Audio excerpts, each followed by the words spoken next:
I just want to welcome everyone. So Academic Affairs is excited to present the first presentation in the CCS Professional Development Lecture Series. To hold this monthly during the academic semester. Each talk is a 1-hour peer-to-peer discussion to help faculty and staff grow and increase awareness in their fellow faculty practices. Just wanted to promote a couple upcoming sessions that we'll be having. Faculty Natasha Best and Lauren Williams will be talking about exemplary classes at CCS on April 14th. That is also 30 to 12:30.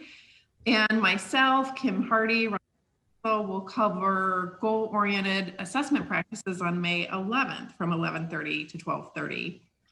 Today, Tim Flattery and Valerie Jenkins will be presenting on teaching the creative process. Tim Flattery is the co-leader of undergraduate studies in the chair of entertainment, holds a BFA from the College for Creative Studies. He has worked on concept development, design, fabrication, and story for the entertainment industry for more than 28 years.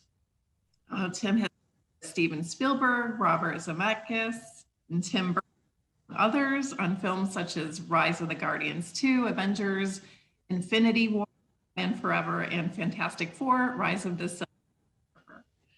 Valerie Jenkins holds a BFA from Grand Valley State University and an MFA from the University of Minnesota.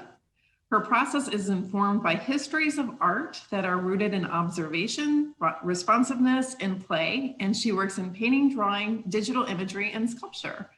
Her work has been exhibited nationally and supported numerous grants and fellowships, including from the McKnight Foundation Endowment of the Arts.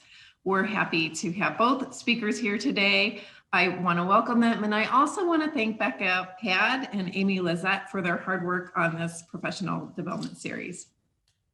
Thank you. Thanks, Nadine. And I just want to jump in really quick before we get started to say, please put your questions in the chat for our speakers as they're presenting, and then we'll have time for discussion at the end. Thanks so much. Thank you. Okay, I think I'm going first, right?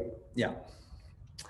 Okay, so this is fun stuff for us, and thank you, Becca and Amy, for putting this together.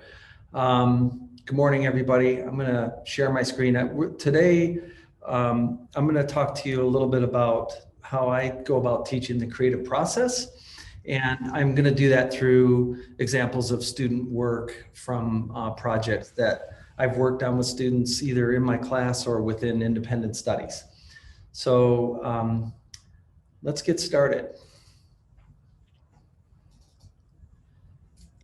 I gotta open up my presentation here. Can we see Pedagogy for a Creative Process? Yes. Yes. All right, so let's get going. So I try and flex conceptual muscles in different ways. Often I find students that might have technical skill, but really where the rubber meets the road in my industry is your conceptual ability and how you go about the design process so that you don't continually come up with just looks of things that are we've seen before. So when I teach, I always like to go about reminding students about the 5 principles of design. And so those are dominance, subdominance, rhythm, balance, and harmony. And these things get taught and executed in our 2D and 3D classes, but I like to take them to another level past the foundational level and how students see these elements and how they incorporate them.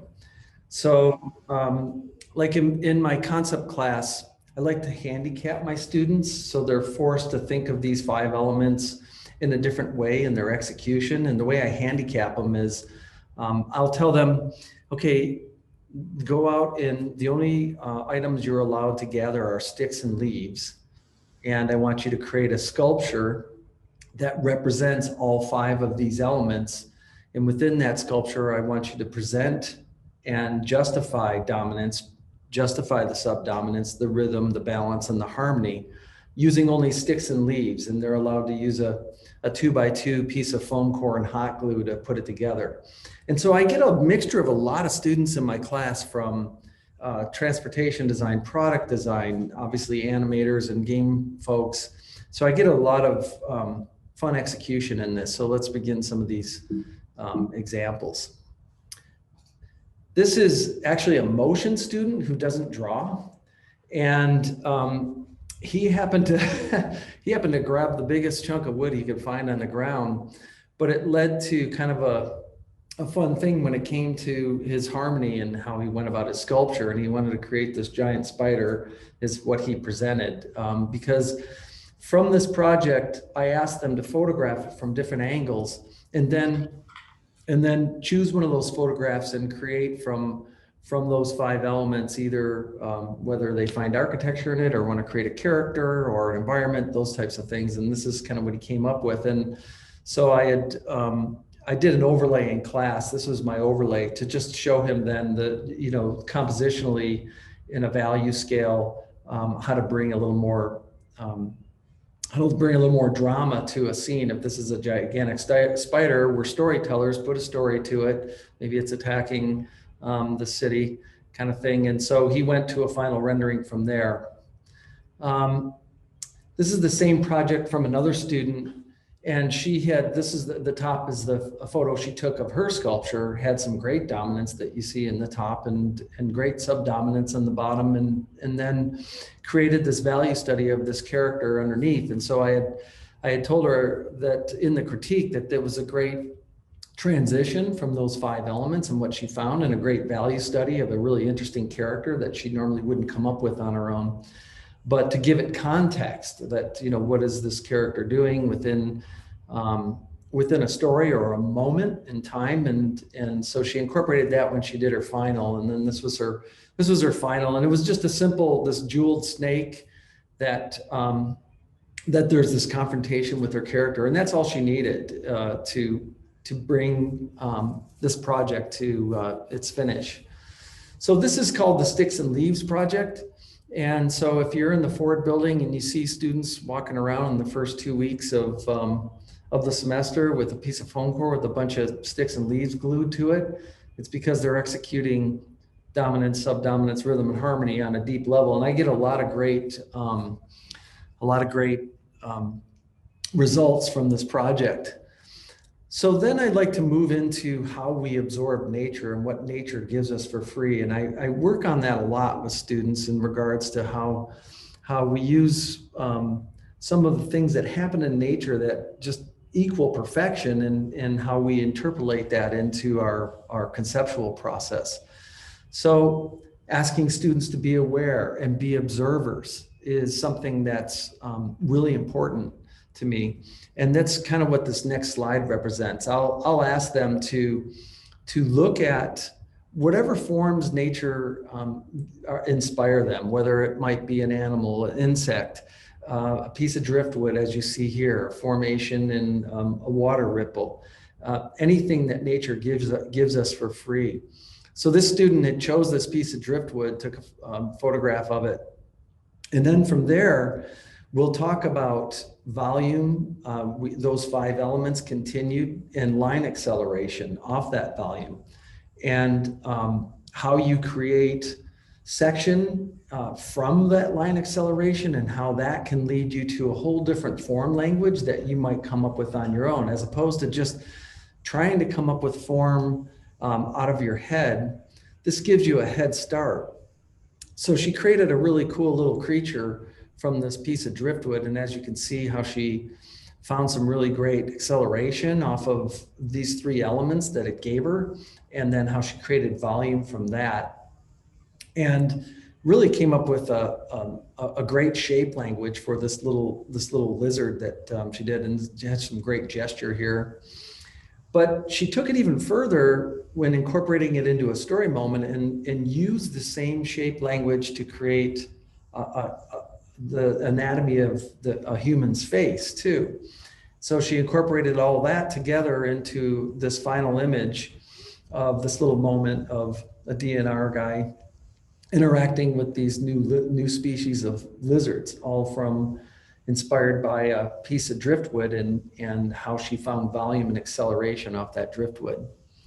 So this is the same example from that same project where this student had chosen a beetle and created an environment from it. So I asked them to not only, study what nature's giving them, but, I teach them about apex of curve and how that accelerates, getting into an industrial design mindset where they might not have it. And then how those elements, the 5 principles, incorporate into that mindset of line acceleration, and then how that translates into volume. I ask them to justify it through understanding their volume through section lines, and then incorporating that into a final. So she used this for a final scene where this character is hiding from this guy based on this whole thing from a beetle. So there's a journey that they take that is a really fun journey just to see things differently.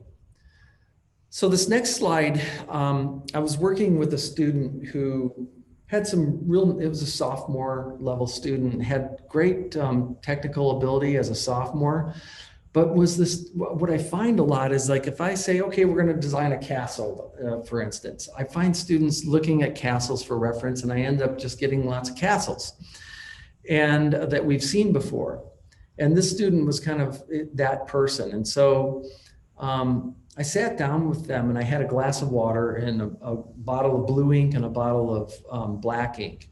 And I asked them just to watch me drop ink into a glass of water and allow them to be, to take part in what's happening emotionally in that battle of resistance of what ink does when it's dropped into water and what nature gives you for free. And I photographed it, and we just sort of talked through the emotion of what was happening before us.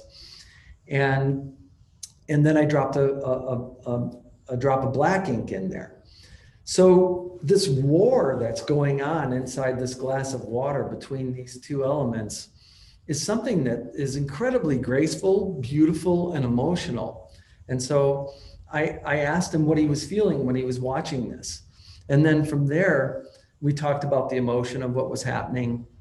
And so I asked him, okay, I gave him the photographs, and I said, choose a section of this, and I want you to create an architectural language from this. And so he chose, you see in the second picture, he chose this section in red.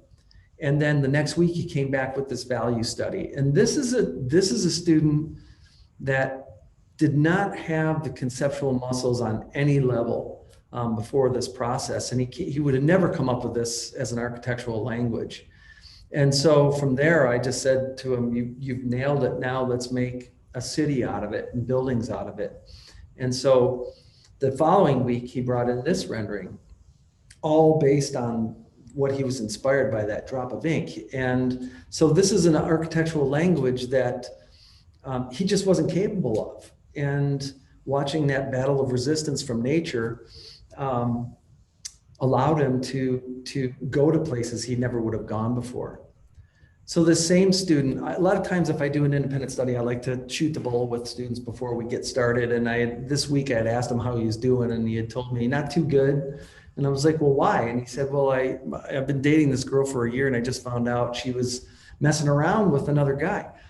And I said, well, how do you feel? And he said, I'm super angry and hurt. And I was like, well, let's use that. Let's use that, because design is part emotion, part mechanics, part concept.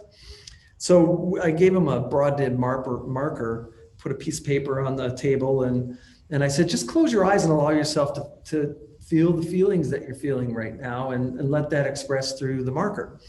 So he began just kind of scribbling, and he lasted maybe 3 seconds, and he kind of scribbled all over the paper. He crumpled up and threw it against the wall, and he goes, Tim, this is the stupidest thing I've ever done. It's ridiculous.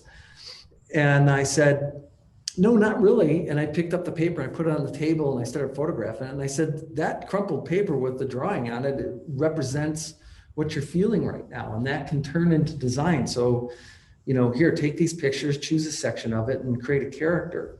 And so the next week he came in with this character who was very soulful and sorrowful, and a great reflection of what he was experiencing and feeling. So, and he's not a character designer. particular student was all about hardware and wasn't capable of this deep emotion that he's got in this character's face. This is simply just about an exercise in becoming a participant of a composition as opposed to a spectator. So this student was interpreting Jonah and the Whale story, and my critique to them was, that's great, you're telling the story, I get it, it's clear, the rendering's executed, but I'm really just a spectator of your composition. I want to be a participant, and by the way, where's the drama in the whale? And he came back the next week with dominance and subdominance, right? There's a rhythm and a harmony to his composition now.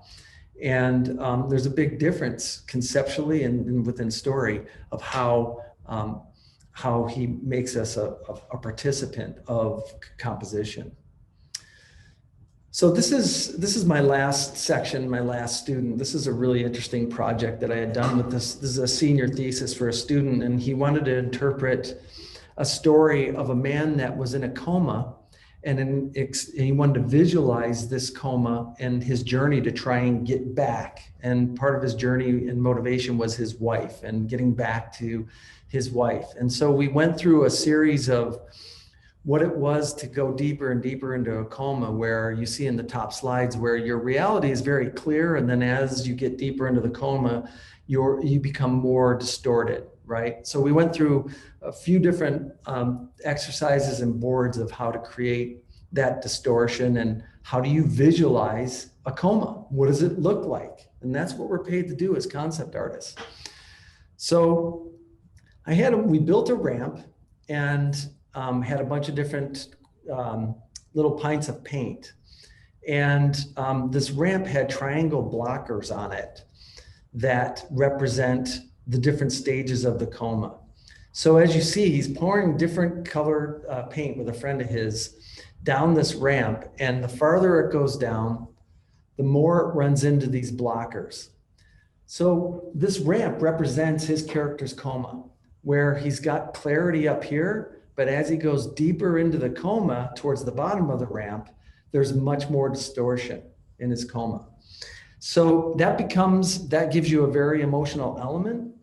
And so we photographed this ramp at this stage, and he cut and paste, and he used these areas of this ramp to then execute his environments of his character within his coma. And so these are some of the value studies for that. He's in a spacesuit because there's a whole other element to the story that I won't go into now. But you can see where he photographed the ramp, and those actual photographs were used and manipulated to create these environments of the coma. And as his character got deeper and deeper into his coma and losing more and more reality.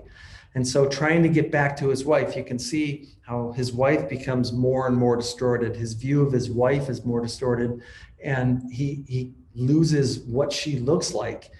And again, these are all done from composition off the pictures of the ramp that we took and incorporated. And his reality of his world, the city that he lived in, starts to become more and more distorted based on, like you can see little elements of some buildings that are familiar to him becoming more, and he's getting closer and closer to succumbing to the finality of being deep into a coma, until finally his reality is completely distorted, but all of a sudden has its own beauty to it as well, where nothing is familiar anymore. And the story goes from there as far as how he comes out of his coma. But we get challenged with these types of things all the time, where we have to conceptualize and visualize things that may be completely unknown, depending on the story that we're being told. And so these are some of the exercises that I like to take my students through to make them unique designers, unique conceptualists, and unique storytellers. Thanks. Thanks, Amy, Becca, and Tim, for inviting me to be a part of this conversation. I hope it's going to be the beginning of a series of conversations among us because creativity is an expansive topic that can be discussed from such a range of perspectives. I'm going to take a somewhat foundational approach to this discussion and probably make a few generalizations along the way. Rather than focusing on specific student work, I wanted to reflect on the broader context that influences how we think about creativity and touch on the conditions that shape the way we teach creative processes. Gathering my thoughts for this presentation gave me an opportunity to pause and reflect on the way I discuss, or rarely find time to discuss with my students, the nature of creativity itself. So much of what we do in the studio classes just assumes a certain level and even a high level of creativity. After all, that's how they got into art school.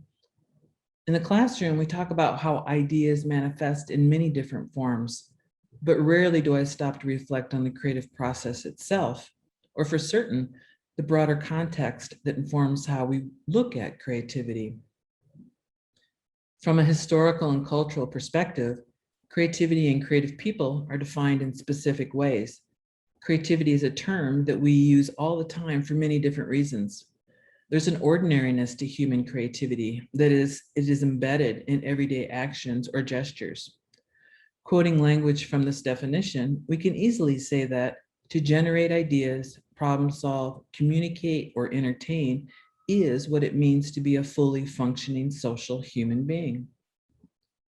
It's the second part of this definition and its link to the imagination that is most critical to the student in art practice, because the imagination is the terrain that is most challenging to keep fresh, that is, as a lively area of unexplored possibilities. Keeping the imagination active is especially difficult to do in the context of our cultural milieu, where curiosity is often neutralized as a consequence of our daily inundation of mass media. There are problems with talking about creativity because of the omnipresent cultural understanding of the term. One of the first challenges we face with educating young artists is confronting preconceptions about creativity. Think about that instant light bulb going off in the head or that long-awaited lightning bolt strike. Little epiphanies happen all the time, but they are the result of a lot of hard work. When it comes to creativity, terms like truth and reality form the basis of epistemological considerations that are grounded in individual perception and collective experience. For the art student, this recognition is essential to cultivating their particular voice and vision.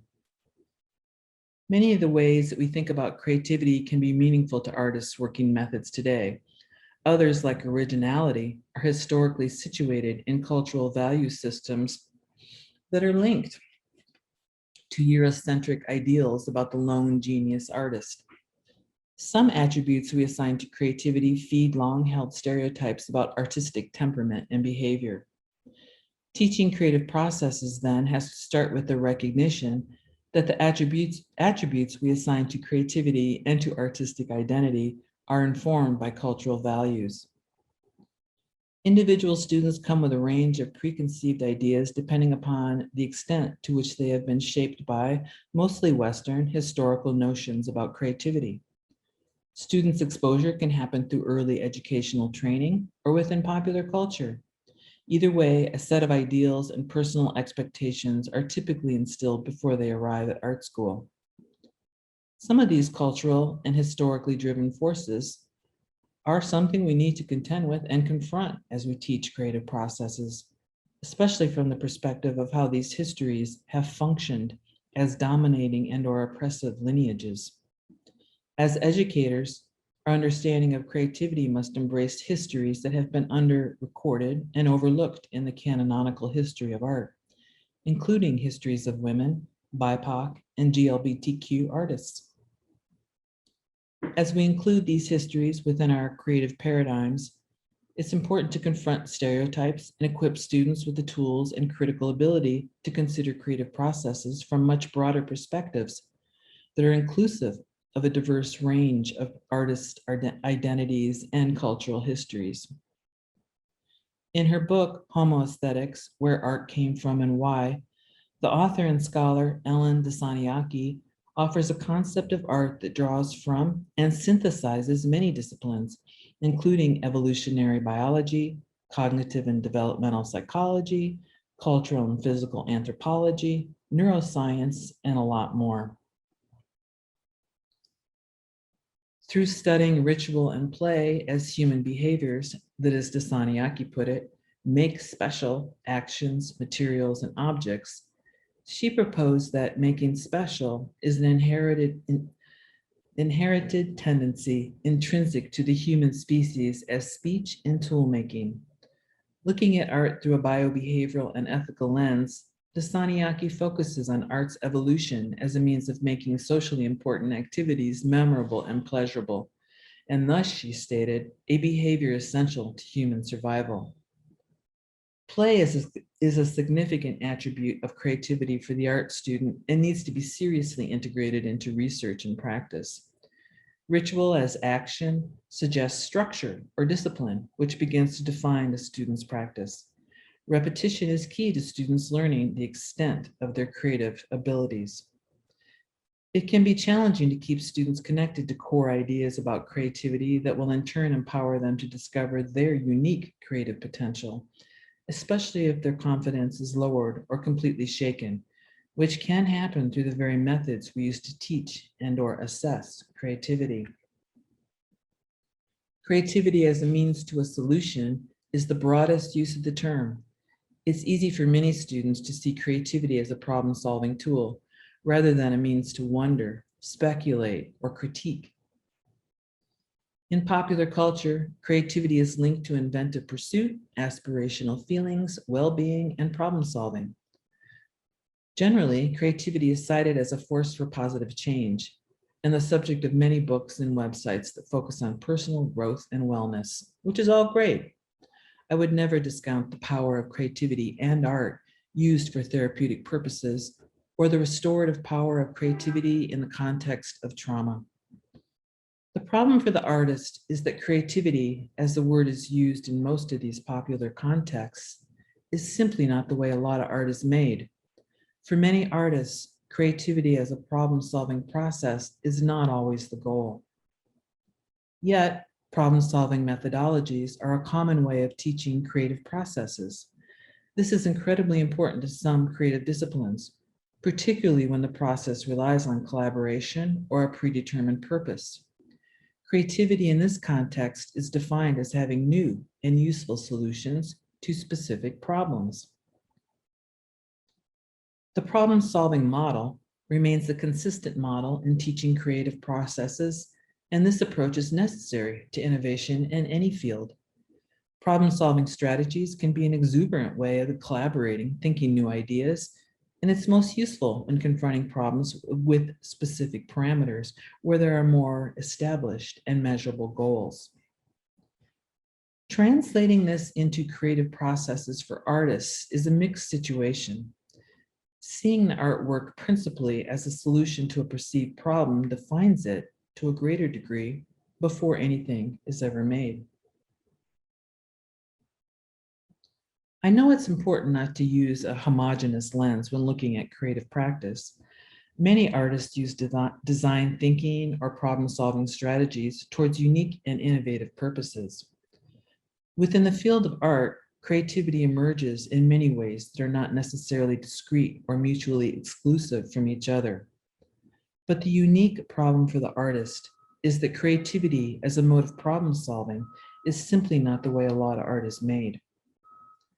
To this point in art practice, we maintain a huge focus on processes that engage experimentation, improvisation, and intuition. And this is balanced with the development of a broad range of technical skills. Teaching creativity from this point of view privileges forms of intelligence over talent.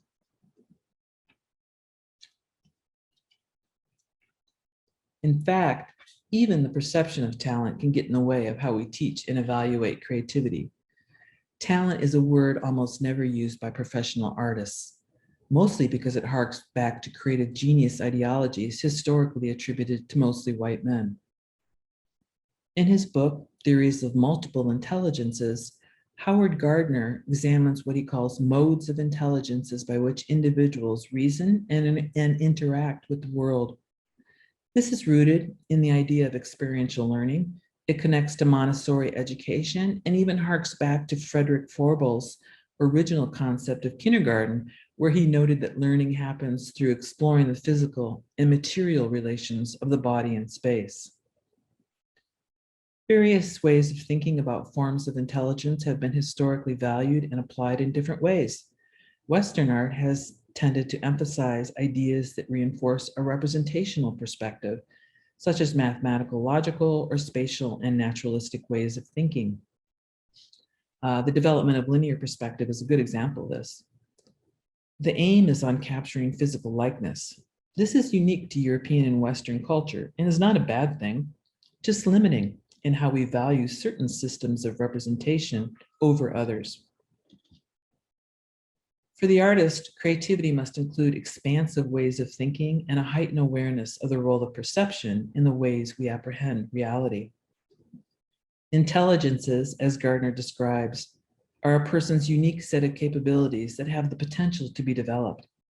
This recognition is fundamental to how I teach and evaluate creativity.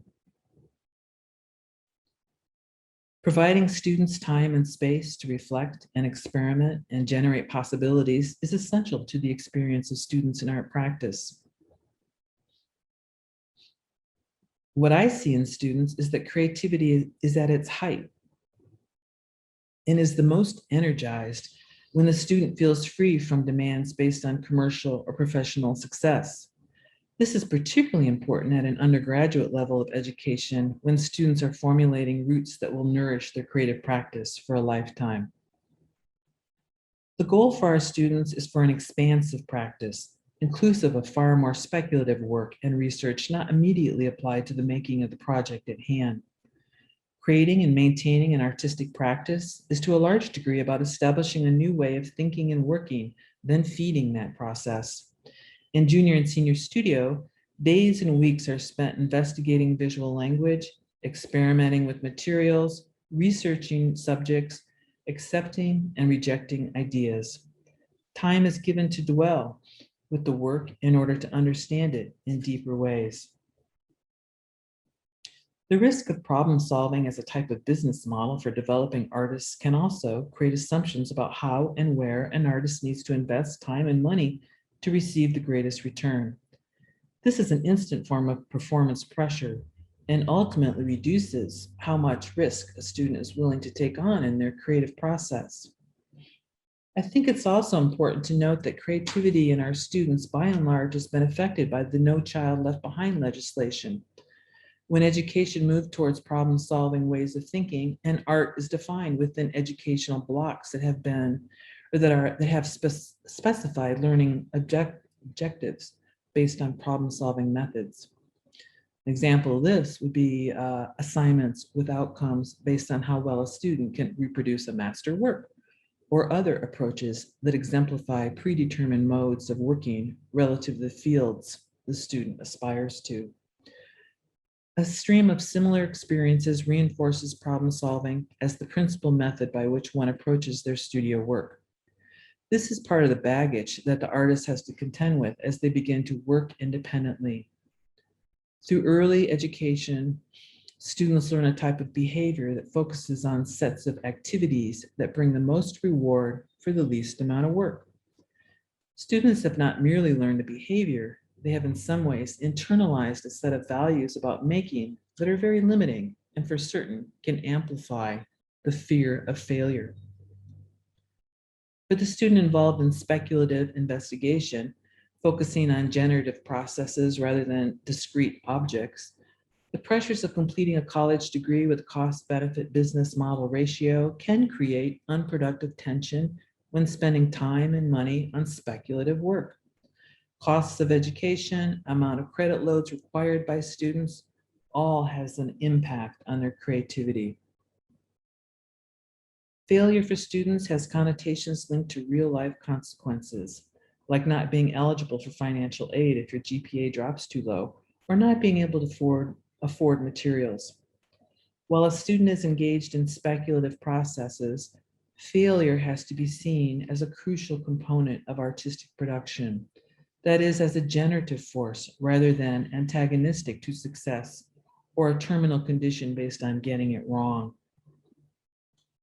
Inefficiency is not a healthy element of a healthy practice, yet an artistic practice does require some behaviors that look like inefficiency from certain perspectives, such as explorative investigations, time to deeply consider ideas, embodied forms of research, and embracing productive complications. The student artist who approaches their work with an emphasis on efficiency can be dismissive of the necessary investments they need to make in the process. Art is a way of engaging the world and its unpredictable nature. Being a responsive member of society with a robust creative drive is key to sustaining an artistic life. Within speculative modes of working, periods of disorientation, under-rewarded labor, and discouragement are not uncommon. In art practice, it's important these experiences are not seen as hindrances to the creation of new work, and that they are integral and that they are an integral part of the process through which new work is brought into being. This process can often involve some forms of destruction and letting go of what was known to be true. Often, the destruction and rebuilding are a welcome part of the way artists learn new ideas and new ways of working and thinking. A clear understanding of what produces creativity allows the student to see their practice for what it is, a highly self-directed activity that is principally shaped by the intentional actions of the artist who works to create an environment for themselves, out of which artworks emerge. How to teach a creative process is also a question of how to teach independent thinking and personal resourcefulness. This really hit home during COVID as students had to set up home studio spaces and reflect on their individual capacities. They realized they had to prepare to be creative. During this past year, we had many conversations about the issue of workspace and how one defines that in relationship to their creative process. The autonomy on behalf of students during this past year showed them that creativity, in many cases, is dependent upon that autonomy and the agency that comes with it. More so than ever before, students recognize that the artist's job is not to search for the seed of the next great idea, but to cultivate the soil out of which new works emerge. Teaching creativity, then, is largely a matter of identifying the terrain of this soil. And from there, students begin to identify what tools they will need to succeed. Thank you. Thank you so much, Valerie. I think it was really beneficial to have the more theoretical juxtaposed with the more practical. That was really wonderful. So we do have a couple of things in the chat. So the first is related to the book that you mentioned by Gardner. Can you share again what that title was? There was interest in it, but I think that slipped by. I don't have the title in front of me, but it's Gardner's there might probably be somebody who knows that title in here. Forms of Intelligences, I believe it is. Okay, great, thank you. Google Howard Gardner, it's all over the place. And, he was very instrumental in, I think, challenging notions of innate talent and really thinking about this idea of capacity and potentiality and creativity as being innate, as a part of human, nature. Thank you. Gardner's theory of multiple intelligence. Thank you, Becca. We do have one more of a thought than a question, but also please feel free to unmute and ask your questions yourself. So the thought that was put in the chat is from Jen Fitzpatrick. And she says, Val, this is thinking that should begin as early as possible. It allows for new questions to be generated and theories developed, which then allow another set of questions. Socratic method, questioning, continue the investigation long after a due date or coursework.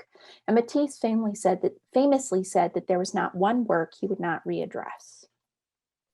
don't know if you want to respond to that, That's but an it was an awesome interesting. statement. Yeah, I mean, Yeah. yeah, completely. The challenge is, how do we integrate that in the time frame of a curriculum? The sequencing of assignments, of due dates, and the measuring of outcomes. These are all things that I think are particularly challenging when the creative process is ongoing and evolutionary over a longer period of time.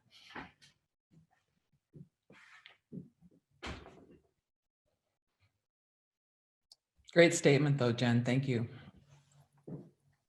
Any questions from the audience?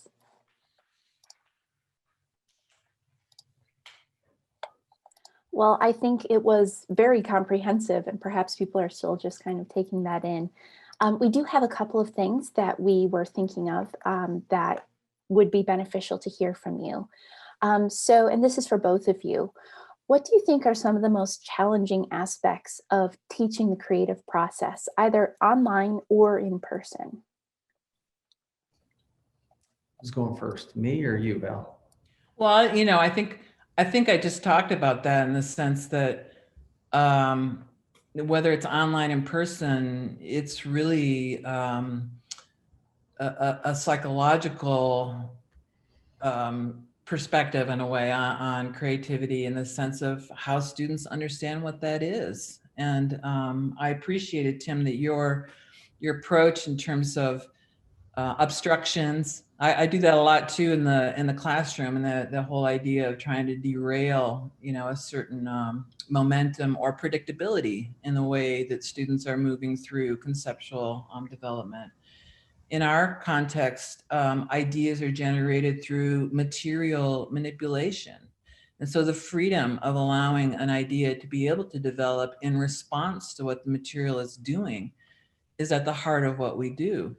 To some degree, not the other thing that we have to do is sort of account for all the different ways that people ideate. Some are predetermined ideators, some are developing concepts much further down the road in the process. So both of those things are a challenge, whether we're in person or remote. I find my biggest challenge, same thing, whether in person or remote, and I think all of you will relate to me, is just overcoming the student's fear of failure. Inevitably every class that I teach, the first day of class, I encourage failure and celebrate it to them, so that they know it's okay to fail.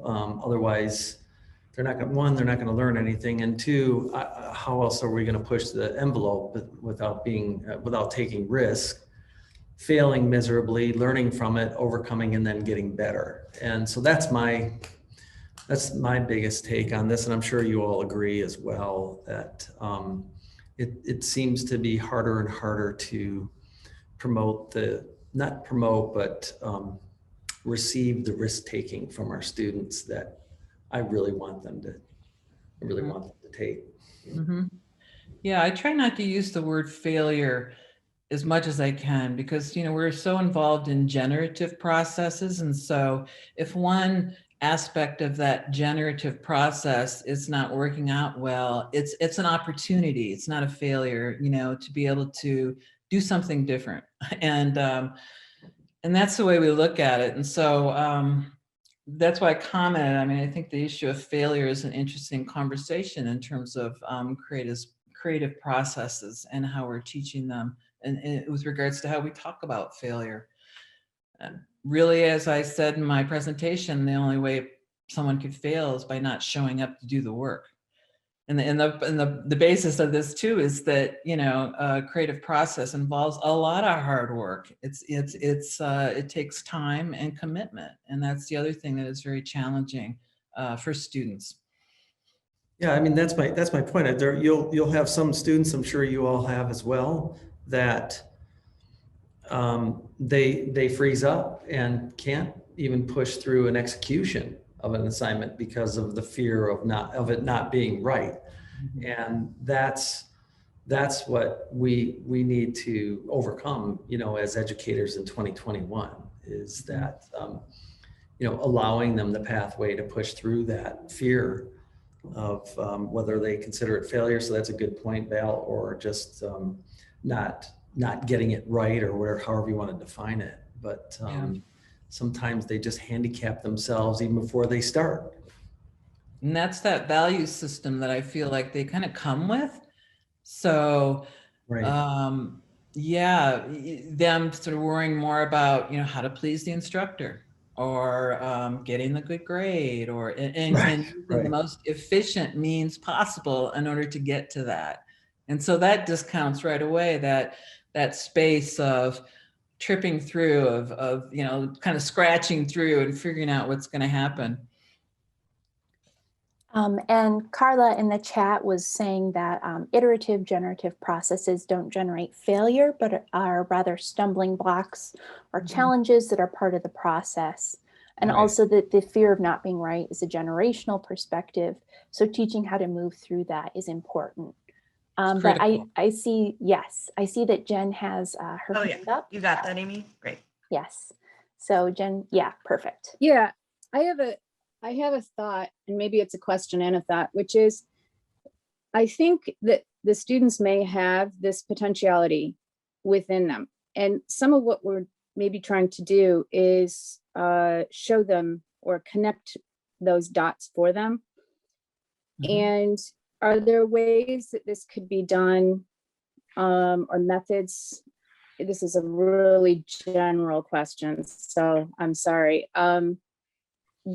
That students could we be a blueprint for that somehow? The way that I like to approach it, I like to think that we approach it in the department too, is that it's about them taking ownership to the decisions that they make. Yeah. So that might even be them taking ownership to defining whatever the problem is. I find that the more that can happen, it does encourage a kind of productivity in the student that's very different than me laying out the criteria for the assignment. Yeah, that's what I was kind of thinking as well, is maybe it's a switch for us in terms of how we view the student and what they already contain potentially. So, yeah. Tim, did you? Oh, sorry. You're ahead of me. I was actually just, because I had gotten a question about if this is being recorded and how it would be available. And it might be good to announce that, like if somebody missed some of it, where they might find it. We're going to upload it to the Academic Affairs YouTube site.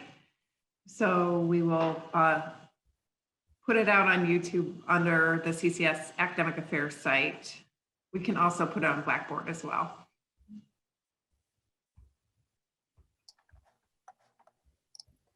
Were there any other questions that anyone had in the audience, or anything that came up as we were listening to them talk about their process and the concept of failure, etc.?